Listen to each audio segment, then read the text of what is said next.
नमस्कार, वंदे मातरम दोस्तों। चैप्टर है बैंक रिकंसिलिएशन स्टेटमेंट और उसके प्रैक्टिकल क्वेश्चंस हम डिस्कस करने जा रहे हैं अभी। कैश बुक और पासबुक की कंपैरिजन में the transactions which are not recorded in any of the book और the transaction which recorded with different amount in both the book is part of bank reconciliation statement.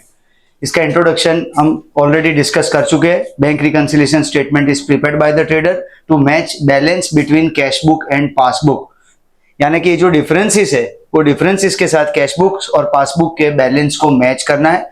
ये कोई rectification की process नहीं है। No alteration in cash book और passbook but just match of two balances just to avoid fraud, manipulation and malpractices in case of cash and bank balances. So यहाँ पे हमें question 4 दिया गया है। पार्टी का नाम, ट्रेडर का नाम है Sudhir and bank reconciliation statement is to be prepared on 31st December 2015. Now initial part is bank balance as per cash book and it is given as 5,000. Bank balance as per cash book 5,000. So bank balance as per cash book balance means debit balance and as per cash book bank overdraft means credit balance. तो यहाँ पे हमें bank balance दिया गया है, यानी positive balance है cash book का, इसलिए डेबिट कॉलम में लिखेंगे 5,000 जो कि स्टार्टिंग पॉइंट होगा। अब बीआरएस स्टार्ट हो रहा है यहाँ पे कैश बुक से, इसलिए कंप्लीट होगा पासबुक पे। अगर बीआरएस स्टार्ट हो रहा है पासबुक से तो it will and with cash book. But ऐसा कोई रीजन बैलेंस या ओवरड्राफ्ट का नहीं है कि बैलेंस से स्टार्ट करे तो बैलेंस ही आएगा या ओवरड्राफ्ट से ओवरड्राफ्ट ही आएगा। इसमें कोई रूल ऑफ थंब नहीं है, सिर्फ एक रूल कि कैश बुक से स्टार्ट किया तो पासबुक पे कंप्लीट होगा, पासबुक का बैलेंस मिलेगा, और पासबुक से स्टार्ट किया तो कैश बुक का बैलेंस आएगा। तो यहाँ पे हमारे पास है bank balance as per cash book 5,000। Now reason for difference, इसमें फर्स्ट रीजन है cheque of 8,000 deposited not credited. तो 8,000 का चेक हमने बैंक में भर दिया है, यानी कैश बुक में वो डेबिट हो चुका है ऑलरेडी। कैश बुक में डेबिट हो चुका है लेकिन पासबुक में क्रेडिट नहीं हुआ है। So first reason for difference is cheque deposited but not credited in passbook. Rule for BRS is do what is not done, यानी जो नहीं हुआ है डेबिट या क्रेडिट पार्ट में से जो पार्ट नहीं हुआ है वो हमें एग्जीक्यूट करना है। तो यहाँ पे 8,000 क्रेडिट नहीं हुए, इसलिए उसे हम क्रेडिट करेंगे फर्स्ट ट्रांजेक्शन में। Next, cheque 6,000, cheque of ₹6,000 is sent for collection. Same जैसे ये चेक डिपोजिटेड है उसी के लिए दूसरा सेंटेंस है, दूसरे वर्ड से Saint for collection but it is not collected by bank. इसका भी वही मतलब हुआ कि अब तक पासबुक में क्रेडिट नहीं हुआ है। ये चेक हमने डिपॉजिट किया होगा यानी कैश बुक में डेबिट किया है लेकिन पासबुक में क्रेडिट नहीं हुआ है, इसलिए cheque sent for collection but not collected by bank 6,000। First और सेकंड में ट्रांजैक्शन सेम है, सिर्फ सेंटेंस फॉर्मेशन डिफरेंट है। Third transaction, cheque of 3,000 is issued but not debited in passbook. तो चेक हमने इश्यू किया है, अब इश्यूड चेक कैश बुक की क्रेडिट साइड आता है और वो पासबुक में डेबिट होता है। तो यहां पे बोला गया कि नॉट डेबिटेड इन पासबुक, तो पासबुक में डेबिट नहीं हुआ, इसका मतलब ये ऑलरेडी कैश बुक में क्रेडिट हो गया होगा, ये इंप्लाइड है। इसलिए जो नहीं हुआ है, डेबिट पार्ट नहीं हुआ है, उसी के लिए हम रिकॉर्ड करेंगे cheque issued but not debited in passbook. So debit column में अमाउंट आएगा 3,000। फोर्थ ट्रांजेक्शन है इसमें cheque of ₹2,000 drawn but not presented for payment. तो यहां पे भी सेंटेंस फॉर्मेशन थर्ड और फोर्थ में अलग है, बाकी कॉन्सेप्ट सेम है। यहां पे भी 2,000 का चेक ड्रॉन मींस इशूड, यानी ये चेक हमने इशू किया है यानी हमारे लिए पेमेंट है, कैश बुक की क्रेडिट साइड रिकॉर्ड हो गया होगा बट नॉट प्रेजेंटेड, यानी हमारे जो सप्लायर है, क्रेडिटर है, जिसको हमने चेक दिया है उसने बैंक में प्रेजेंट नहीं किया है, जिसकी वजह से अब तक वो हमारी पासबुक में डेबिट नहीं हुआ है। इसलिए डेबिट नहीं हुआ है तो डेबिट करना होगा यहाँ पे check issued but not presented for payment, debit column में 2,000। फिफ्थ ट्रांजेक्शन है interest of ₹80 credited by bank, यानी बैंक ने पासबुक में क्रेडिट किया है, इसका मतलब हमारी कैश बुक की डेबिट इफेक्ट बाकी है, इसलिए यहाँ पे interest credited by bank but not recorded in cash book, ₹80 debit part बाकी है, इसलिए हम डेबिट करेंगे ₹80। सिक्स ट्रांजेक्शन में bank charges of ₹100 is debited by bank. Bank ने चार्जेस के तौर पे ₹100 डेबिट किए, यानी पासबुक में डेबिट हो चुका है ₹100 पर कैश बुक में क्रेडिट नहीं हुआ है, इसलिए do what is not done, cash book credit नहीं हुआ है, इसलिए credit effect of ₹100, bank charges debited by bank but not credited in cash book. Format जो है बीआरएस का वो याद रखना है, लास्ट सेशन में डिस्कस किया था कि हम डेबिट क्रेडिट मेथड को ही फॉलो करते हैं। वैसे दो मेथड है, debit credit method is known as accounting method and एडलेस method is known as mathematical method, but as per system we used to follow this debit credit method, accounting method, where serial number, particulars, debit and credit ऐसे 5 column आएंगे। सबसे ऊपर BRS bank reconciliation statement और party का नाम Shri Sudhir and as on वो particular date, जैसे 31 दिसंबर 2015 की BRS है, वो डेट हमें मेंशन करनी है। डेट को कंसिडरेशन में लेके ही BRS प्रिपेयर होता है। अब स्टार्टिंग पॉइंट है कैश बुक, तो एंड प्रोडक्ट होगा पासबुक। तो डेबिट क्रेडिट के कॉलम में अमाउंट भरने के बाद हमें यहाँ पे बैलेंस निकालना है स्टेटमेंट का, जिसमें यहाँ पे क्रेडिट साइड का टोटल ज्यादा है, 14,100 टोटल है, जिसमें से डेबिट के आइटम माइनस करने पे 4020 का डिफरेंस आएगा। अगर starting as per cash book है तो एंड एज पर पासबुक होगा। तो सबसे पहले आपको यहाँ पे एज पर पासबुक लिख देना है, फिर सोचना है कि नेचर ऑफ बैलेंस डेबिट है या क्रेडिट है। एज पर पासबुक डेबिट है, इसका मतलब ये बैंक ओवरड्राफ्ट हुआ। अगर एज पर पासबुक ये क्रेडिट में डिफरेंस आता तो हम यहाँ पे लिखते बैंक बैलेंस। तो this is bank overdraft as per passbook and difference is 4020। तो यहाँ पे 4020 रुपए का ओवरड्राफ्ट है पासबुक के अंदर। जस्ट फॉर अंडरस्टैंडिंग पर्पस, अगर हम यहाँ पे ये चेक करना चाहे कि ये दो बुक के बीच में कितने अमाउंट का गैप था, कितने अमाउंट का डिफरेंस था, तो कैश बुक में पॉजिटिव बैलेंस था 5,000 रुपए का और पासबुक में 4020 रुपए का नेगेटिव बैलेंस है। तो कोई ये ना सोचे यहाँ पे कि 980 रुपीज का गैप था, नहीं, दोनों बुक के बीच में 9,020 रुपए का फर्क था, क्योंकि कैश बुक में 5,000 पॉजिटिव बैलेंस था और पासबुक में 4,020 का नेगेटिव बैलेंस था। तो हमने 9,020 रुपए के बैलेंस को रिस्टोर किया। This is just for understanding purpose. हमारा आंसर यहीं पे कंप्लीट हो जाता है कि bank overdraft as per passbook 4020। But just for knowledge हमें ये पता होना चाहिए कि डिफरेंस कितने अमाउंट का था दोनों बुक के बीच में। तो कैश बुक में 5,000 पॉजिटिव और पासबुक में 4,020 negative. So actual difference was 9020। Now, next question is BRS of Naresh is to be prepared for 31st March 2016. Cash book का क्रेडिट बैलेंस दिया गया है 12,000 रुपए। तो स्टार्ट करेंगे BRS of Naresh as on 31st March 16 and nature of balance is credit balance. Cash book का credit balance यानी overdraft होता है। Cash book debit balance is bank balance and cash book credit balance is bank overdraft. तो bank overdraft है 12,000 रुपए का, जिसको हम क्रेडिट में नोट करेंगे पहले। Now first reason for difference is check of 10,000 deposited on 28 March। 28 मार्च को चेक बैंक में भरा गया है, यानी रिसीव्ड चेक होगा जो कि कैश बुक में डेबिट हो चुका है, but not credited in passbook, यानी क्रेडिट नहीं हुआ है, इसलिए check deposited but not credited in passbook. Credit effect missing है, इसलिए क्रेडिट होगा 10,000। सेकंड ट्रांजेक्शन में interest of 160 credited by bank, यानी ये ऑलरेडी बैंक में क्रेडिट हो चुका है, यानी पासबुक में क्रेडिट हो चुका है और कैश बुक की इफेक्ट बाकी है, यानी कैश बुक डेबिट नहीं हुआ है, इसलिए हम डेबिट करेंगे यहाँ पे interest credited by bank not recorded in cash book, debit 160।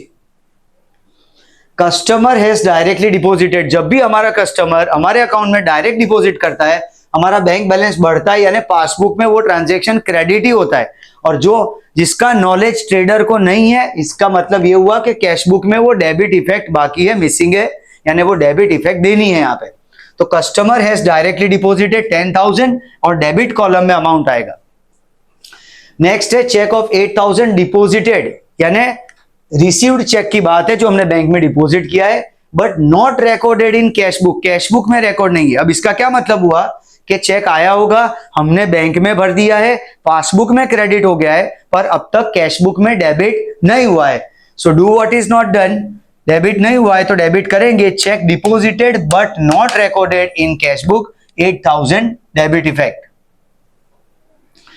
Next fifth transaction check drawn and paid by bank, यानी चेक हमने लिखा है, इश्यूड चेक का केस है, ये लिखा है, पार्टी को दिया है, सप्लायर को, उसने अपने बैंक में प्रेजेंट कर दिया है। पेड बाय बैंक यानी हमारी पासबुक में वो डेबिट हो चुका है, तो ऑब्वियसली क्रेडिट पार्ट मिसिंग होगा, तो यहाँ पे cheque drawn and paid by bank but not recorded in cash book means not credited in cash book. तो इसके लिए check drawn and paid by bank but not recorded in cash book, credit effect नहीं आई है, इसलिए credit में 6000। Next है bills receivable discounted dishonoured. अब deposited check dishonoured हो कि bills receivable discounted with bank dishonour हो, डिसऑनर के केस में हमेशा क्रेडिट करेंगे effect and with noting charges, इसलिए 3040 क्रेडिटेड। तो bills receivable discounted with bank dishonoured 3040 credit effect. अगर रिसीव्ड चेक डिसऑनर होता तब भी हम क्रेडिट में इफेक्ट देते, सिर्फ इश्यूड चेक डिसऑनर होने पे डेबिट करना है।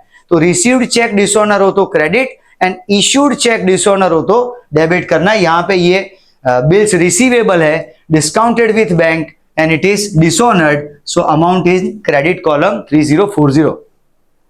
7 transaction is total of receipt side of cash book cast short. Cast short means undercast.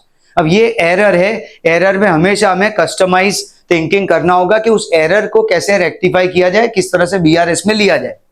तो यहां पे कास्टिंग एरर के लिए रूल बहुत सिंपल है, undercast same side, overcast opposite side.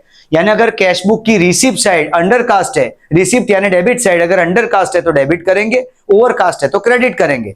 अगर कैश बुक की पेमेंट साइड यानी क्रेडिट साइड अंडरकास्ट है तो सेम साइड यानी क्रेडिट करेंगे, और पेमेंट साइड अगर ओवरकास्ट है यानी क्रेडिट साइड ओवरकास्ट है तो डेबिट करेंगे। यहां पे सिचुएशन है टोटल ऑफ रिसिप्ट साइड यानी debit side of cash book cast short यानी अंडरकास्ट में सेम साइड। तो ये रिसिप्ट साइड यानी डेबिट साइड अंडरकास्ट है यानी और डेबिट करेंगे यहां पे, इसलिए ये एरर के लिए total of receipt side of cash book undercast and in debit column amount 2000। 8 transaction check drawn but not presented for payment, यानी चेक हमने लिखा है, चेक लिखा है इसका मतलब हमने कैश बुक में क्रेडिट कर दिया है, but it is not presented for payment, it means वो अब तक पासबुक में डेबिट नहीं हुआ है और ये इफेक्ट मिसिंग है, इसलिए cheque drawn but not presented for payment, debit part is missing in debit column 1000 rupees. Next is cheque deposited but not credited in bank. Check deposited but not credited in bank यानी cheque हमने deposit कर दिया है, जो check हमने receive किया होगा, जो हमने बैंक में डिपॉजिट किया है, रिसीव चेक इसलिए कैश बुक की रिसीव साइड डेबिट हो चुका है, but not credited in bank, it means ये क्रेडिट इफेक्ट बाकी है, तो क्रेडिट करेंगे। Check deposited but not credited by bank, credit part में 1500। Next transaction is bank has debited commission of ₹80। Bank ने कमीशन डेबिट किया है, इसका मतलब पासबुक में 80 रुपीज डेबिट हुआ है, बट ये ट्रांजेक्शन बैंक से इनिशिएट हुआ है और जो कैश बुक में अब तक रिकॉर्डेड नहीं है, यानी पासबुक डेबिट हुआ है पर कैश बुक क्रेडिट नहीं हुआ है, इसलिए bank has debited commission in passbook but not recorded in cash book, credit part is missing, so credit में 80 रुपीज। इसके बाद यहां पे टोटल करेंगे। In this case also credit side total is more and that total is 32620, जिसमें से debit की ये सारी आइटम माइनस करने से जो डिफरेंस आएगा, ध्यान रखना है दोनों साइड का टोटल नहीं लिख देना है, हायर टोटल लिख के ऑपोजिट साइड पे डिफरेंस निकालना होता है, और वो डिफरेंस के अमाउंट है 11,460।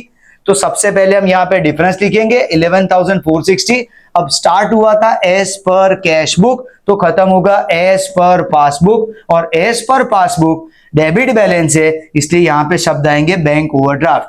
As per passbook debit balance, पहले इतना सोचना है हमें कि एज पर पासबुक है और डेबिट बैलेंस है, इसलिए वर्ड आएंगे बैंक ओवरड्राफ्ट। लेकिन एज पर पासबुक अगर क्रेडिट में डिफरेंस आया होता तो शब्द होते बैंक बैलेंस। अब यहां पे सिचुएशन कैसी है कि ओवरड्राफ्ट ही था कैश बुक में भी और पासबुक में भी ओवरड्राफ्ट है, दोनों ओवरड्राफ्ट की सिचुएशन है, यानी दोनों नेगेटिव बैलेंसेस है। कैश बुक में 12,000 नेगेटिव बैलेंस था और पासबुक में 11,460 नेगेटिव बैलेंस है, तो यहां पे जो डिफरेंस है वो 540 रुपए का, 540 रुपीज का गैप है। यहां पे सिचुएशन अलग थी फर्स्ट केस में, क्योंकि एक बुक में बैलेंस था, दूसरे बुक में ओवरड्राफ्ट था, दोनों में ऑपोजिट फोर्स था, इसलिए डबल गैप हो गया, मींस गैप बढ़ गया। यहाँ पे 9020 का था, यहाँ पे दोनों ओवरड्राफ्ट है, इसलिए गैप आएगा 540 रुपए का, जो रिस्टोर हुआ after preparation of this BRS. Last जो क्वेश्चन है आज का, क्वेश्चन 6, गौरांग का बीआरएस प्रिपेयर करना है और उसकी डेट है 31 मार्च 16 और उसमें हमें bank balance as per passbook दिया गया है। Bank balance as per passbook का बैलेंस यानी क्रेडिट बैलेंस हुआ। तो सबसे पहले bank balance as per passbook and in credit column amount 10,000। Now first reason is cheque of 7,000 drawn but not given to creditor, यानी चेक हमने लिख दिया है, चेक लिखा है इसका मतलब कैशबुक क्रेडिट हो चुका है, बट वो चेक अब तक हमने क्रेडिटर को हैंड ओवर नहीं किया है, यानी वो चेक अब तक प्रेजेंट हो ही नहीं सकता क्योंकि क्रेडिटर को दिया ही नहीं है, इसलिए पासबुक में वो डेबिट इफेक्ट नहीं हुई है, इसलिए cheque drawn but not given to creditor में डेबिट इफेक्ट 7,000। सेकेंड ट्रांजेक्शन है cheque of 12,000 deposited on 29 March 16 and credited by bank on 1/4/16। तो यहां पे चेक हमने 29 मार्च को भरा है और बैंक में यानी पासबुक में क्रेडिट 1 अप्रैल को हुआ है, यानी 31 मार्च को ये चेक पासबुक में क्रेडिट नहीं हुआ है, इसलिए उसी बात को हमें फॉलो करना है कि cheque deposited but not credited in passbook till 31 March, so credit नहीं हुआ इसलिए क्रेडिट करेंगे 12,000। Bank has paid insurance premium, third transaction में bank has paid insurance premium of 6,000, यानी बैंक ने ट्रेडर के बिहाफ पे इंश्योरेंस प्रीमियम का पेमेंट किया है, यानी पासबुक डेबिट हो चुका है पर कैशबुक क्रेडिट नहीं हुआ है, इसलिए उसकी क्रेडिट इफेक्ट आएगी। तो bank paid insurance premium not entered in cashbook, credit effect of 6,000। Next है customer is directly deposited, as we have discuss earlier के कस्टमर ने डायरेक्ट डिपॉजिट किया होगा तब हमारा बैंक बैलेंस बढ़ जाता है, पासबुक क्रेडिट ही होता है और कैशबुक का डेबिट पार्ट मिसिंग है, वो स्किप हो चुका है यानी वो रिकॉर्ड नहीं हुआ है, इसलिए यहाँ पे कस्टमर हैज डायरेक्टली डिपॉजिटेड में डेबिट नहीं हुआ है कैशबुक में, इसलिए डेबिट करो 5,000। नेक्स्ट है फिफ्थ ट्रांजेक्शन में bank credited interest of 200, bank ने 200 रुपए का इंटरेस्ट क्रेडिट किया है, तो बैंक ने क्रेडिट किया इसका मतलब बैंक ने पासबुक में क्रेडिट किया है, तो हमारा कैशबुक डेबिट होना अभी बाकी है, इसलिए bank has credited interest not recorded in cashbook, तो यहां पे भी 200 रुपए डेबिट करेंगे। उसके बाद सिक्स ट्रांजेक्शन में चेक डिपोजिटेड इज डिसऑनर्ड, तो जैसे bills receivable discounted with bank dishonour होता है तो क्रेडिट करते हैं, वैसे ही जब भी रिसीव्ड चेक या डिपोजिटेड चेक डिसऑनर होता है तब हमें क्रेडिट ही करना है, इसलिए यहाँ पे cheque deposited dishonoured an amount of 6,700 in credit column. Seventh transaction में cheque drawn of 18,000, out of that 6,000 presented for payment, यानी चेक हमने 18,000 रुपए के लिखे हैं, उसमें से 6,000 के प्रेजेंट हुए, इसका ये मतलब हुआ कि 18,000 का कैशबुक में क्रेडिट हो चुका है, इश्यूड चेक है, उसमें से 6,000 के पासबुक में डेबिट हो चुके, 18,000 का क्रेडिट हुआ है कैशबुक में जिसमें से 6,000 का डेबिट हुआ है पासबुक में, तो कितना डेबिट नहीं हुआ है या बाकी है अभी, तो वो 12,000, वो इस डेट के बाद डेबिट हुआ होगा, तो 12,000 रुपीज के चेक ऑन 31 मार्च अब तक पासबुक में डेबिट नहीं हुए, तो यहाँ पे cheque drawn but not presented for payment and 12,000 because out of 18,000 6,000 has been presented already, तो 12,000 is not presented not debited in passbook, इसलिए उसको हम डेबिट करेंगे 12,000। एथ ट्रांजेक्शन है cheque of ₹32,000 deposited and out of that 7,000 is credited in passbook, 32,000 के check हमने receive किए जो कि कैशबुक में डेबिट में आए और उसमें से सर्टेन अमाउंट के क्रेडिट हुए, सिर्फ 7,000 के क्रेडिट हुए, यानी अब तक 25,000 रुपए के चेक पासबुक में क्रेडिट नहीं हुए, तो 25,000 क्रेडिट होगा यहाँ पे, cheque deposited but not credited in passbook 25,000। Next 9th transaction में cheque of 1,800 deposited but not recorded in cashbook, अब यहां पे हमें बोला गया not recorded in cashbook, deposited cheque का केस है, अगर कैशबुक में वो डेबिट नहीं हुआ है इसका मतलब पासबुक में वो ऑलरेडी क्रेडिट हो गया है, तो हमें डायरेक्टली हिंट दिया गया कि कैशबुक में ये रिकॉर्ड नहीं हुआ है इसलिए डेबिट नहीं हुआ है। कई बार स्टूडेंट्स आर्ग्यूमेंट करते हैं इस बात पे कि भाई चेक डिपोजिटेड, यहाँ पे cheque deposited and credited in passbook, sentence कैसा है कि cheque deposited but not recorded in cashbook, पर ये पार्ट इंप्लाइड है कि क्रेडिटेड इन पासबुक, ये इंप्लाइड होता है, ये कभी ना बताया जाए तो भी हमें समझना है कि that cheque must have been credited in passbook. अगर हमें बोला जा रहा है कि कैशबुक में डेबिट नहीं हुआ है तो पासबुक में क्रेडिट हो ही गया होगा तभी जाके वो बीआरएस में डिफरेंस के तौर पे आएगा।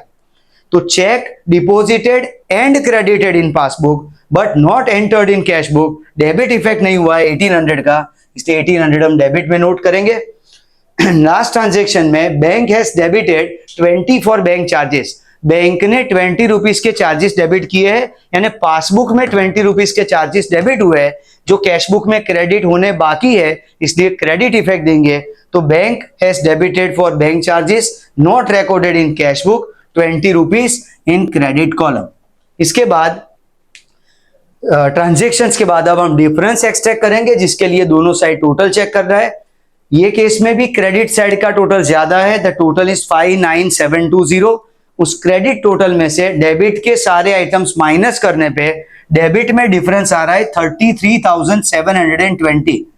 तो हम पहले स्टार्टिंग पॉइंट चेक करेंगे, वो था as per passbook, bank balance था एज पर पासबुक, तो एज पर पासबुक से स्टार्ट किया था, तो एज पर कैश बुक पे कंप्लीट होगा। तो सबसे पहले हमें लिख देना है एज पर कैश बुक, फिर देखना है कि कौन से कॉलम में डिफरेंस आ रहा है, डेबिट कॉलम में डिफरेंस आ रहा है। तो एज पर कैश बुक अगर डेबिट बैलेंस है तो ऑब्वियसली बैंक बैलेंस हुआ, इसलिए पूरा लिखेंगे यहाँ पे bank balance as per cash book 33720। और यहां पे अगर हम चेक करें कि कितने अमाउंट का गैप था दोनों बुक के बीच में, तो पासबुक में 10,000 रुपए का पॉजिटिव बैलेंस था और कैश बुक में 33,720 का भी पॉजिटिव बैलेंस था, इसलिए दोनों बुक के बीच में 23,720 रुपीज का डिफरेंस था, जिसको रिस्टोर किया है after preparation of this bank reconciliation statement. इसके और भी क्वेश्चन है, प्रैक्टिकल क्वेश्चन है, that will be discussed in the next session. Thank you.